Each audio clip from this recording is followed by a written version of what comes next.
बिस्मिल्लाहिर्रहमानिर्रहीम। अस्सलाम वालेकुम students, hopefully you are fine. Students, last time we started chapter number 10 और चैप्टर नंबर 10 में हमने कॉन्ग्रुएंट ट्रायंगल्स का टॉपिक जो है वो स्टार्ट किया था और 3 बेसिक डेफिनेशंस हमने पढ़ी थी और इनसे रिलेटेड जो है वो शॉर्ट आंसर्स हमने किए थे। एक था 1-1 कॉरस्पॉन्डेंस, क्वेश्चन था इसका डिफाइन 1-1 कॉरस्पॉन्डेंस या व्हाट इज़ 1-1 कॉरस्पॉन्डेंस।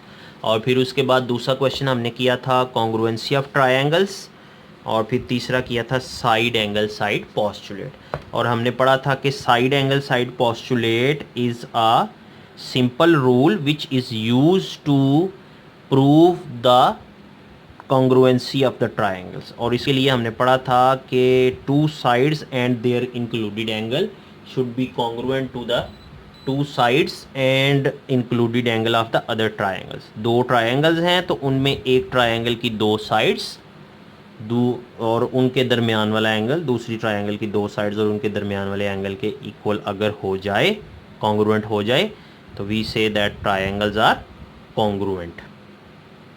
अगर आपने इनको अभी तक रजिस्टर्स में नहीं लिखा तो इनको लिखें। ये क्वेश्चन आपने शॉर्ट आंसर्स के लिए याद भी करने हैं और आगे न्यूमेरिकल्स में इनका यूज़ भी आएगा, सॉरी थ्योरम्स में यूज़ भी आएगा। Now we will move to the next short answer. This is a statement of next theorem but we will discuss it as a short question. तो अच्छा, अब ये जो स्टेटमेंट है ये हमें क्या बता रही है कि ट्रायंगल्स को कॉन्ग्रुएंट प्रूव करने का एक रूल तो हो गया साइड एंगल साइड पोस्टुलेट। तो साइड एंगल साइड पोस्टुलेट के अलावा यहाँ से हमें एक और रूल मिलता है ट्रायंगल्स को कॉन्ग्रुएंट प्रूव करने का। वो क्या है? ASA is congruent to ASA, means angle side angle is congruent to angle side angle. तो मतलब क्या है इसका?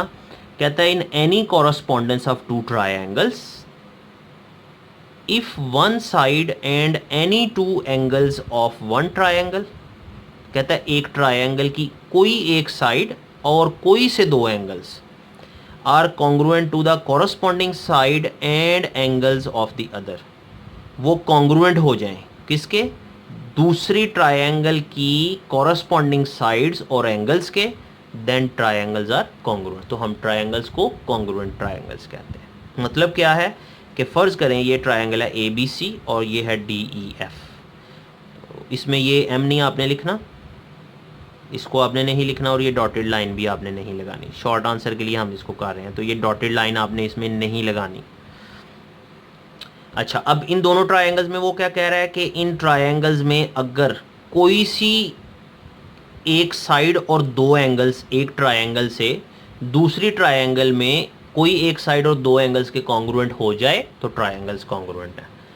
जैसे यहाँ पे देखें ये BC अगर EF के कॉन्ग्रुएंट हो जाए और एंगल B एंगल E के कॉन्ग्रुएंट हो जाए और एंगल C एंगल F के कॉन्ग्रुएंट हो जाए, अगर ऐसा हो जाए तो ट्रायंगल्स कॉन्ग्रुएंट होंगी।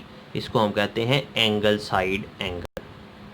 अब इसको एज अ शॉर्ट क्वेश्चन जब हमने करना है तो आपने क्या करना है, ये गिवन भी इसमें नहीं लिखना, आपने ये स्टेटमेंट, ये फिगर्स और ये in triangle ABC correspondence with triangle DEF, then angle B is congruent to angle E, corresponding angles, फिर BC congruent to EF, ये साइड इसके congruent है, और angle C is congruent to angle F। ये आपस में अगर congruent हैं then triangle ABC is congruent to triangle DEF। इधर लिखना है देन और इधर लिखना है because angle side angle is congruent to angle side angle. तो यहाँ तक इसका जो है वो आंसर बनता है। और क्वेश्चन है what is angle side angle is congruent to angle side angle. मतलब ये लिख के इसके साथ लिखें व्हाट इज, तो आपका क्वेश्चन बन जाएगा और उसका ये सारा आंसर है। तो इस रूल से हमें ये पता लग गया कि ट्रायंगल्स को कॉन्ग्रुएंट प्रूव करने के लिए हमें इसकी भी ज़रूरत होती है। ये भी हम यूज़ कर सकते हैं कि अगर हमारे पास दो एंगल्स और एक साइड एक ट्रायंगल में से कॉन्ग्रुएंट हो जाए दूसरी ट्रायंगल के दो एंगल्स और एक साइड के, तब भी ट्रायंगल्स कॉन्ग्रुएंट होती है। So this is another rule. Now come to the next one. Next rule जो है वो पेज नंबर है 192 थ्योरम नंबर 3। इसमें ये रूल एक्सप्लेन किया गया है, this is SSS is congruent to SSS। अब नाम से समझ आनी चाहिए, side side side is congruent to side side side. मतलब हमने इसमें ये पढ़ना है कि in correspondence of two triangles, if three sides of one triangle are congruent to the corresponding three sides of the other, then triangles are congruent। अगर हम ये प्रूव कर लें कि एक ट्रायंगल की तीन साइड्स दूसरी ट्रायंगल की तीन साइड्स के कॉन्ग्रुएंट हैं, तो ट्रायंगल्स कॉन्ग्रुएंट होती हैं।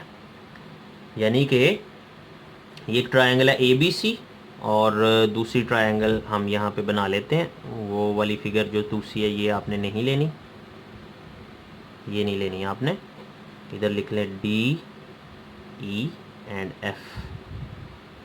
AB के कॉन्ग्रुएंट है DE, BC के कॉन्ग्रुएंट है EF और CA के कॉन्ग्रुएंट है FD। तो इसमें कॉन्ग्रुएंस कॉरस्पॉन्डिंग साइड्स आपस में कॉन्ग्रुएंट हो, then triangle ABC is congruent to triangle DEF. What? Why? Because side side side is congruent to side side side। तो इस तरह से हमें ये पता चल गया कि ट्रायंगल्स को कॉन्ग्रुएंट प्रूव करने के लिए हमारे पास एक और भी रूल है, जिसमें है कि कॉरस्पॉन्डिंग साइड्स अगर कॉन्ग्रुएंट हो जाए, सिर्फ साइड्स, तीनों साइड्स दूसरी ट्रायंगल की तीनों साइड्स के कॉन्ग्रुएंट हो जाएं, तब भी ट्रायंगल्स कॉन्ग्रुएंट होती हैं। So this is another rule. ये भी एक शॉर्ट क्वेश्चन है, define SSS is congruent to SSS। Now come to the next, that is fourth one.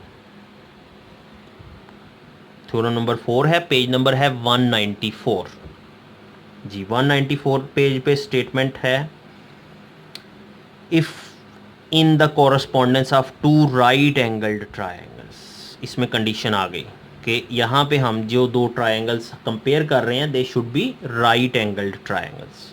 तो कहता है राइट एंगल ट्रायंगल्स में the hypotenuse of one side of and one side of triangle are congruent to the hypotenuse and the corresponding side of the other, then triangles are congruent। कहता है अगर एक triangle का hypotenuse और एक side दूसरी triangle के hypotenuse और एक कॉरस्पॉन्डिंग साइड के कॉन्ग्रुएंट हो जाए, तब भी ट्रायंगल्स कॉन्ग्रुएंट होती हैं। एक तो चीज़ ये कि this rule can be used only in right angle triangle. अब राइट एंगल ट्रायंगल क्या होती हैं, जिसमें एक एंगल 90 डिग्री का होता है। तो ये दो ट्रायंगल्स हैं, ये डॉटेड वाला हिस्सा हमने नहीं लेना। एक ट्रायंगल है ABC और दूसरी है DEF। तो इनमें ये हाइपोटेनस है, जो 90 डिग्री के ऑपोजिट वाली साइड होती है, इसे हाइपोटेनस कहते हैं। तो AC is congruent to DF और AB is congruent to DE। अगर ऐसा हो तो तब भी ट्रायंगल्स कॉन्ग्रुएंट होती हैं। इसको हम कहते हैं hypotenuse side is congruent to hypotenuse side. ये फिगर आ गई, और इसके साथ आपने नीचे जो है वो नेक्स्ट पेज पे जो लिखा है ये आपने ऐड करना है। इधर गिवन नहीं लिखेंगे और टू प्रूफ भी नहीं लिखना, इधर हमने लिखना है देन। और triangle ABC is congruent to DEF because hypotenuse side is congruent to hypotenuse side. So this is another short question, जिसको आप क्या लिखेंगे, क्वेश्चन है define H.S is congruent to H.S। तो ये स्टेटमेंट के साथ फिगर और ये सारे स्टेप्स आप जो है वो शॉर्ट क्वेश्चन में लिखेंगे। तो इन तीनों स्टेटमेंट्स को बेटा आपने लर्न करना है, प्रीवियस वाली को भी लर्न करना है। तो इंशाल्लाह हम इस चैप्टर की जो एक्सरसाइज है उसको नेक्स्ट लेक्चर में डिस्कस करेंगे। होपफुली आपने इसको अंडरस्टैंड कर लिया है और इनको लिख के इनकी प्रैक्टिस करें। इंशाल्लाह हम एक्सरसाइजेस की जो है वो नेक्स्ट लेक्चर में डिस्कस करेंगे। इस चैप्टर को हमने एज शॉर्ट क्वेश्चंस प्रिपेयर करना है, पेपर में शॉर्ट क्वेश्चंस के तौर पे आता है, तो इसलिए मैं आपको उसी तरह से करवा रहा हूँ जैसे ये पेपर में आना है। इंशाल्लाह नेक्स्ट लेक्चर में डिस्कस करेंगे बाकी। थैंक यू, अल्लाह हाफिज़।